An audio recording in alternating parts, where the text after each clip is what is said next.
ambulance. What is the address of the emergency? A security camera captures this 911 emergency.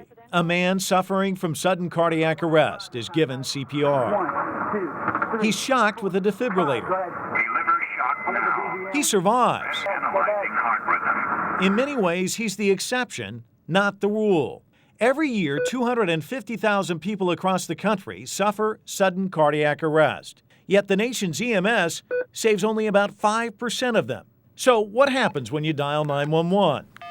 Are your odds of making it better if you dial it here in Washington, D.C.? Or do your chances of survival actually improve if you punch those magic 3 numbers here in Washington State, as in Seattle, Washington? The answer is yes. 21-year-old Julia Rusinick collapsed there on Caroline Street.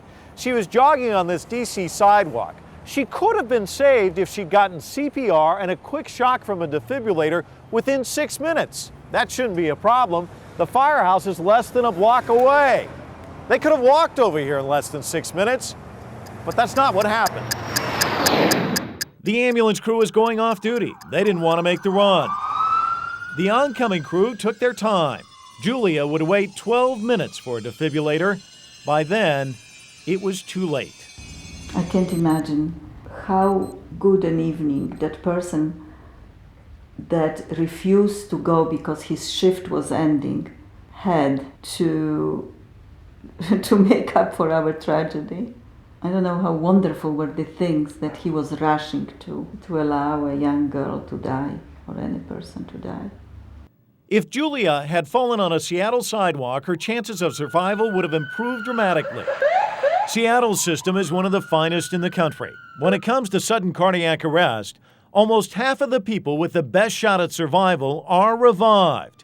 In Washington, D.C., only 4% make it. Attitude plays a huge role in survival rates. Seattle firefighters race to medical emergencies just like they do a fire. But that's not so in Washington, D.C. You know, firefighters are trained to put fires out, and they are trained to respond to medical emergencies, but that's not their passion. Their passion is to go out and fight fire, not deliver medical care. Changing the culture isn't easy, but D.C.'s medical director says it's being done. If you look at where we're going to be a year from now, we're going to be right up there with the Seattles of the United States and the other folks. But that's not the case today. In fact, the head of D.C.'s paramedics union tells loved ones, don't waste your time waiting on an ambulance. In an emergency, catch a cab to the hospital. Mike Walter, USA Today.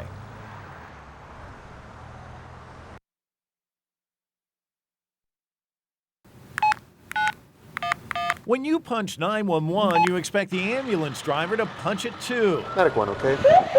In some cities, even before the ambulance hits the road, there are problems that could spell the difference between life and death. Okay, find out how many people are stabbed. This is a call coming into a dispatcher in Washington, D.C. Is the assailant still nearby? A stabbing victim needs help, Is there any serious bleeding? but he'll wait.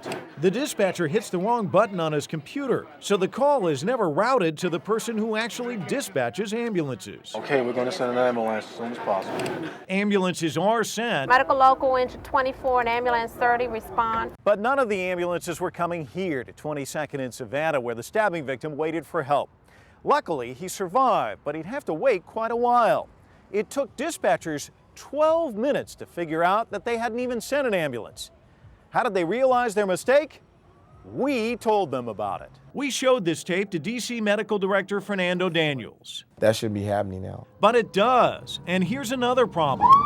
This fire truck is responding because a man has collapsed on a D.C. street. But look, when they get off the fire truck, there's no sense of urgency. That's because they recognize the guy on the ground.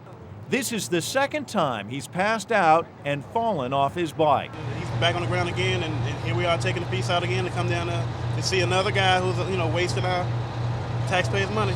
Taxpayers take note.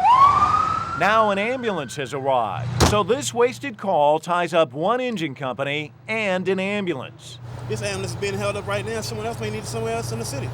You know what I'm saying? And there's nothing really we can do about it. Medic 1. Medic 1, okay? Actually, there is something that can be done. Washington could model their EMS system on that other Washington. Medic 1 is hitting the streets in Seattle. They bounce from call to call their entire shift.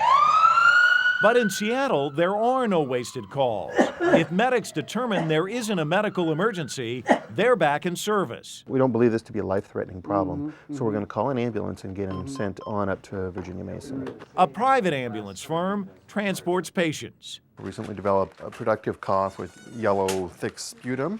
In Seattle, someone is watching over every aspect of the EMS system. Easy does it. I'm just going to check your blood pressure. Medics fill out detailed run sheets on every call. The stacks of reports are closely scrutinized. And we do know that if we don't perform to that high standard, as a doctor would, we'll be called to task for it and have to answer for our treatment.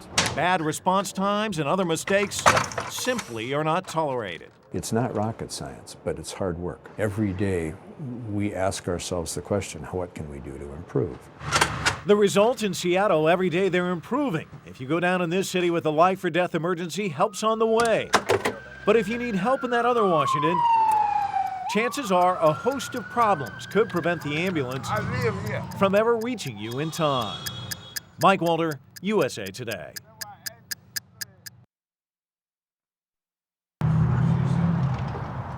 Gary Terry's a corporate executive on the move. When he isn't on the highway, he's in the air. 2 years ago, he bolted through these doors hoping to catch a flight out of Austin. Gary Terry's highlighted here. He passes through the metal detector and drops. My heart was actually stopped, so for all definable purposes, I was dead. And Gary won't make it unless help arrives in a hurry. Okay, I do have help on the way. Do you have your EMTs with them? For every minute your heart stops pumping blood to your brain, your chances of survival drop by 10%. Toward the end of the 5th minute, survival becomes iffy. Within 10 minutes, you flatline. They were doing CPR and shocked twice, and the second time it got into rhythm. They did it within those first critical minutes. They're calling for an AED, so it might be a heart attack. A police officer provides the life-saving shock Deliver shock now. from a portable defibrillator. Delivered. I think about how lucky I was. Analyzing heart rhythm. Gary's very lucky. In the top 50 cities, close to 9,000 people with a good shot at survival collapse each year with sudden cardiac arrest. About 525 make it. Why? Problems range from understaffed and overwhelmed dispatchers to infighting between firefighters and paramedics, which lead to deadly delays. And many cities use faulty methods to monitor their response time, so officials are unaware there's a problem. Remember, these aren't paramedics working on Gary. It's a security guard and police officer. 1, 2, 3. Eventually, the EMS team arrived and got Gary to the hospital where he was confronted by his granddaughter. She said, "Papa, please don't die. I need you here. I need you to be here and love me and teach me and be with me." And if you want to, that heart couldn't have hurt any more during a heart attack than it hurt right then. A little girl got her wish. Gary Terry survived. But all across America, thousands are dying because of a broken EMS system in desperate need of repair. Mike Walter, USA Today.